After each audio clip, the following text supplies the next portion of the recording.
As you can see here, ay nag-withdraw na ako ng $37.69. Ito yung previous earnings ko dito sa site na ito. At ngayon naman ay mag-payout ulit tayo at ang halaga naman ng pera na i-withdraw natin ay $39.18. Okay na, pwede na, malaki-laki na rin.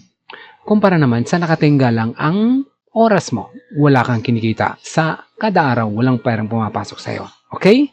At kung hindi mo pa alam ang site of earnings na ito, ay stay tuned ka lang at i-share ko sa iyo ang site na pinagkakakitaan ko. At kung sakaling nakatulong sa iyo ang video na ito, ay pakiclick mo na din ang like button. Dahil malaking tulong po ito sa akin para makagawa po ulit ako ng marami pang video tungkol sa mapagkakakitaan natin online. At kung bago ka lang din dito sa channel na ito, ay i-click mo na din ang subscribe button at i-on mo ang notification bell for more video updates tungkol sa mapagkakakitaan natin online.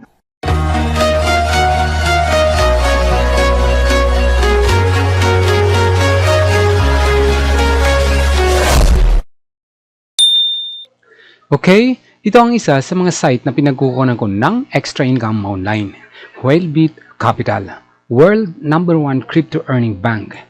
And they accept investors from 244 countries on 5 continents, which is you can get a profit from 1.6% to 3% daily. At ang available statement of capital nila ay 1 million GBP or Great Britain pound.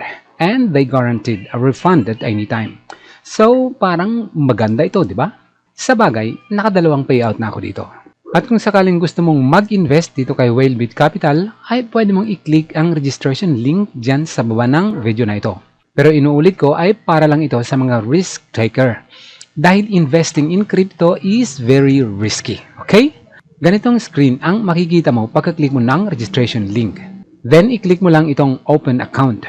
At sundan mo lang ang on-screen instruction na lalabas. Kung sakaling medyo nahirapan ka sa pagsunod sa mga on-screen instruction, ay panoorin mo lang ang part 1 ng video na ito. Nireview ko ito sa part 1 at kasama na ang ibang detalye kung paano kumita dito sa site of earnings na ito. Ilalagay ko ang link ng part 1 video sa description box.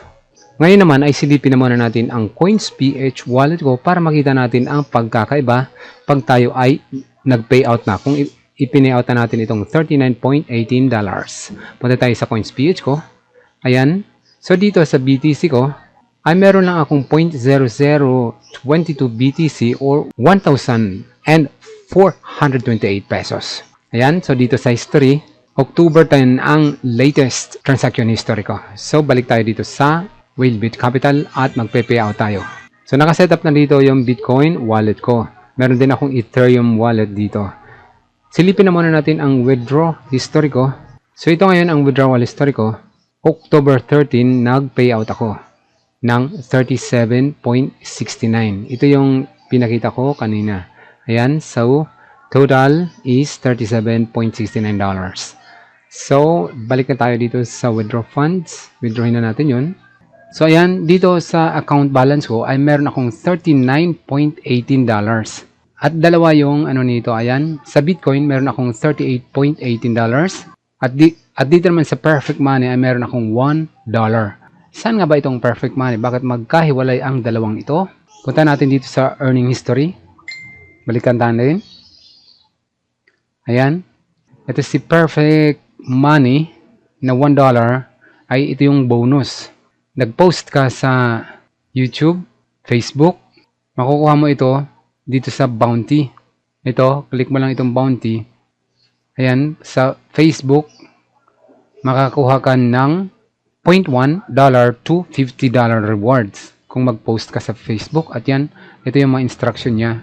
So yan ang mga instruction niya, may corresponding amounts din ang bawat isa ng mga instruction na yan. At dito naman sa YouTube, $0.1 to $500 ang makukuha mo. At meron din corresponding amounts ang bawat instruction ng mga yan. Ayan. $5. So, doon ko nakuha sa YouTube ang bounty na $1 na yun. At ito naman, magagawa ka ng vlog. $1 to $500 din ang magiging reward mo.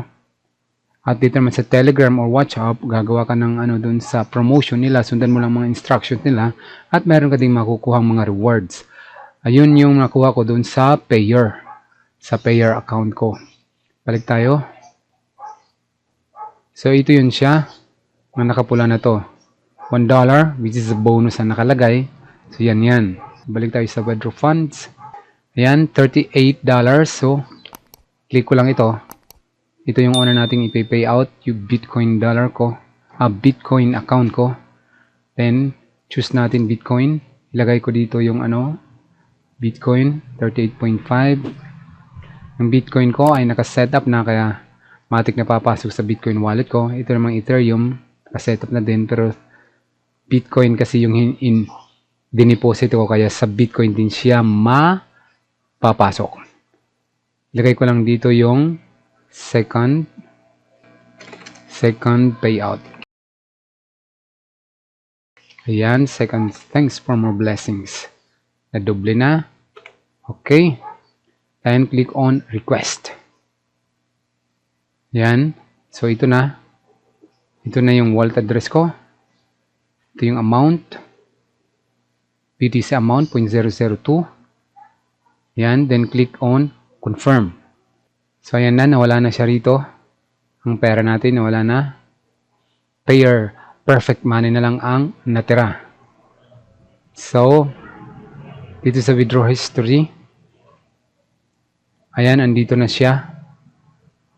October 30. Wait na lang natin na dumating dito sa coins wallet ko.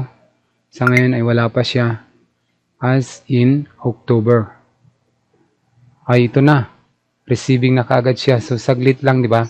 Napakadali lang ng payout dito. In just a minute ay dadating na ang pera mo. Siguro depende kasi yan sa congestion doon sa blockchain. So, ngayon, hindi ata congested masyado ang blockchain, kaya dumating na kaagad siya. So, within 30 minutes ay dadating na yan. Expected na yan. Within 30 minutes na yan, receiving 0.00288954. So, antay na lang natin dito sa coins wallet ko na dumating siya. Hindi ko na ganong ipapaliwanag maigi ang katangian ni Whalebit Capital guys ha. Pakipanoorin nyo na lang po ang part 1 ng video na ito for more review about this site. Okay? Balik na tayo ulit sa CoinsPH at tingnan natin ang payout natin kung dumating na ba ito. Okay, ito na guys, dumating na ang payout natin. Ang 0.002 ay naging 0.0051 na ito or 3,381 pesos na ito. Ngayon kung titingnan natin dito sa history, October 30 ito dumating. Ayan, 0.00288954. Ito yung kanina na receiving. Pero buksan natin dito sa blockchain. Ayan, October 30 ang nakalagay, 3 PM. Pero buksan natin dito sa blockchain para makita natin. Pero dito sa blockchain.com, na-confirmed ang receiving time ay November 2 pa. Samantalang dito sa CoinsPH wallet record ko ay na-receive ito noong October 30 pa. Bakit? Kasi upon making a payout request kanina, nakita nyo, in just a minute, lumitaw na kaagad ang receiving amount.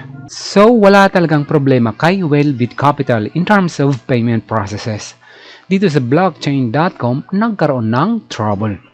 Very congested ang network nung nag-payout ako. Pero, eto na, okay naman. Dumating na ang perang pinaghirapan ko. So, nasa sa inyo na po yun if you will make risk with this site.